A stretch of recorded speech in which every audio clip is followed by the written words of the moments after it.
if there's someone that's in the thick of this and they're just like in that position that you and I both were in before the divorce, what is the first step that they can take this week?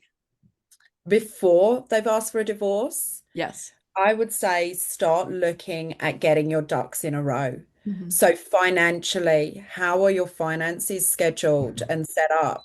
Because I know we had a little pre-talk and we talked about this. And I didn't mention to you, but all of my money went into our Right. business. However, our business, I had no access to the bank.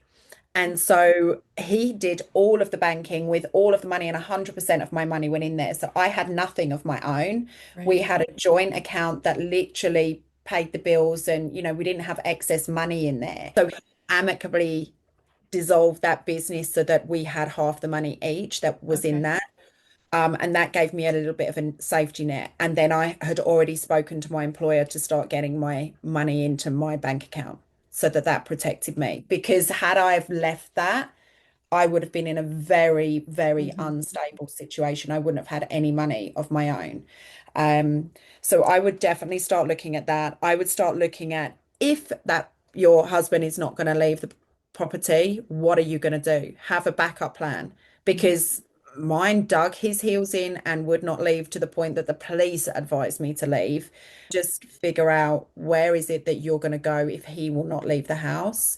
And then I would always say look for one or two people that are going to be your biggest supporters, right? That Mhm. place where you can feel safe, psychologically safe, so that they show up in the middle of the night. They're there no matter what, and they're just listening and supporting you without judgment, without criticism, without telling you you've done the wrong thing, just to be there and provide that safe space. I think because it can be such a lonely place, divorce, and Right. people don't really understand necessarily your emotions. So I would always say find one or a few close people that you can lean on no matter what, and for whatever it may be, you know, that's really important.